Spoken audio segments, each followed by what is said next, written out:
So today I'm going to talk about the Morrison Formation, the treasure trove of dinosaur bones that are still yielding up wonders to this day. So in the last video we got a bit paleontological and a bit geological, talking about the environments in which these animals lived. So this video is about famous quarries and bone digs, and mention some of the paleontologists who dug up these fossils. So if we haven't met before, my name's Gerald Davey. I am the Dino Man and I head up the Dino Zone.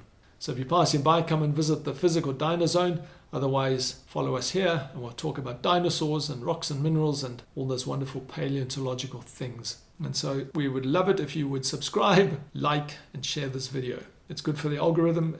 And hey, even more importantly, it's good for you, being the dinosaur fan that you are. Perhaps the most famous site in all of paleontology is Bluff in Wyoming. It is the most renowned fossil site in North America and was first worked by Edward Drinker Cope and then by his arch rival, Othniel Charles March, back in 1877. It has yielded up many different sauropods and non-dinosaur species. And then close to Bluff is the Bone Cabin Quarry, Wyoming. Dinosaur bones were so abundant here that a shepherd built his hut out of these bones, and that hut is still there if you want to go and have a visit. It was back in 1897 when paleontologist Walter Granger of the American Museum of Natural History stumbled upon a hillside strewn with bone fragments. And that location was kept secret until 1898, when the American Museum of Natural History, the AMNH, mobilized a huge field crew to go and carry out a full-blown excavation of the site. Henry Fairfield Osborne, then the curator of the museum, led the expedition, and by 1905, 483 dinosaur parts had been dug up, all carefully packed into 275 crates with a total mass of 45 metric tons. What is amazing is that all these bones were dug out of an area no more than 700 square meters. And if you simply take the square root of that figure, you arrive at a figure of approximately 26.5 meters. So in length and breadth, just assuming that the site was essentially square, so length and breadth, the area is 26.5 meters by 26.5 meters, which is tiny. It's actually smaller than my backyard. And after 1905, though, the quarry began to yield up less and less dinosaur bones. Fossils of Stegosaurus, Allosaurus, and Apatosaurus were recovered from the Bone Cabin Quarry. And then there's the Wyoming Dinosaur Center in Thermopolis. Apatosaurus, Camarasaurus, Diplodocus, and Allosaurus fossils were recovered from digs in this vicinity. Another smaller find was Ten Sleep, including down a quarry where at least 12 sauropods and theropod dinosaurs were recovered. Moving on to Colorado, there's Garden Park, where Othniel Charles Marsh and Edward Drinker Cope both did some digging, although the recovered bones were somewhat fragmented and weren't able to be classified in the field during the 1877 to 1878 digging season. So they had to lug all those things back home and do some more detailed work in the laboratory before they could give the dinosaurs names. So almost complete skeletons of Stegosaurus, Ceratosaurus, and Allosaurus were recovered from that site. Yale University ran an expedition to the site between 1883 and 1886, which yielded Stegosaurus and Ceratosaurus and a proposed neotype of Allosaurus fragilis. And then over 100 years later, in 1992, a Stegosaurus was discovered with its 2 rows of armor plates still in place on its back, which confirmed the positions of those plates on the back of a stegosaur, which up till then had been nothing but conjecture. Still staying with Colorado, Dry Mesa Quarry.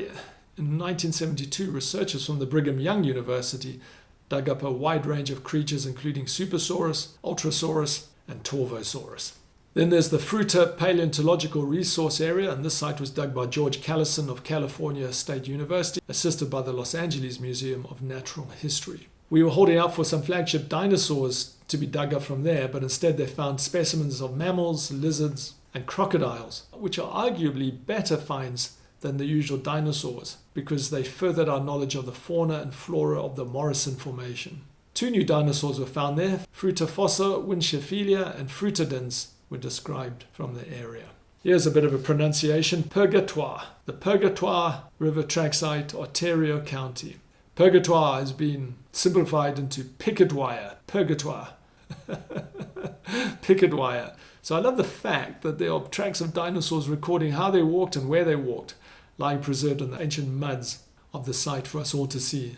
The Purgatoire Picket Wire River Track Site is one of the largest dinosaur track sites in North America and lies on public land of the Comanche National Grassland south of La Junta in Ontario County, Colorado. A fantastic new find was made in 2014 when 90 trackways were discovered, showing that dinosaurs walked side by side, leaving parallel trackways, which tells us that sauropods like to hang out with each other, generally in herds. If you want to go there, you have to walk or ride your bike, as the tracks are far from the paved roads, or you can ride a horse too, if you fancy that. Moving on to Utah, there's the Cleveland Lloyd Dinosaur Quarry, where a huge mud hole was the trap that ensnared a number of sauropods, which then attracted some opportunistic carnivorous dinosaurs in the form of Allosaurus and less well-known Stoxosaurus and Marchosaurus. And they also got stuck in the mud. So the first dig that took place was carried out by the University of Utah in the late 1920s, and then William Lee Stokes led a Princeton expedition to the site in 1939. So there are all these sauropod dinosaurs and those carnivorous dinosaurs all preserved in the rocks, which has, as we've said, been interpreted as this mud hole where those opportunistic scavengers, predators, tried to jump in there and get a free feast, but then they also paid the price. Thanks to their greediness. Maybe there's lessons in all of that for us. Then there's the Dinosaur National Monument on the quest for Morrison Formation sauropods by the Carnegie Museum. Paleontologist Earl Douglas excavated the site back in 1909. His mission was to find sauropod dinosaurs on the Morrison Formation to put on public display.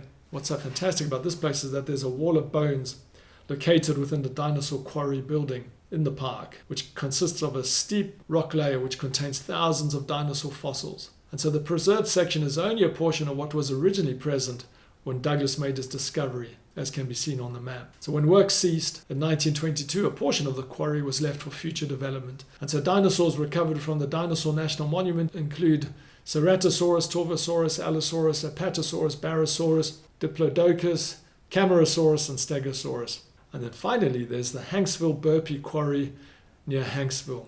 And this quarry is tiny, but it has yielded up a wide range of fossils, including sauropods, trees, clams, and other species which provide insights into the palaeo-ecology of the late Jurassic. The quarry is 180 meters long by 46 meters wide, so 600 feet by 150 feet.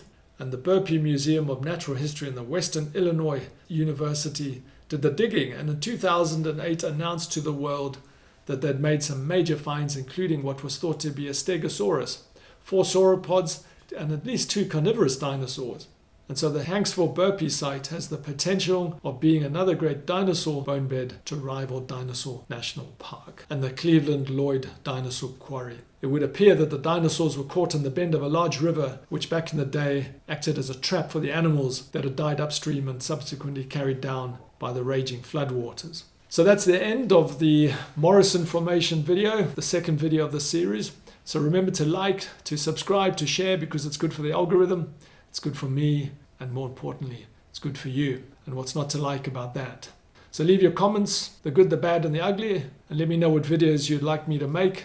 I had thought that one on the bone wars, seeing that it keeps being brought up in the other videos, and those 2 reprobates, Marsh and Cope, need some more airtime, it would seem. Right, I'm out of here. I'll see you on the next one.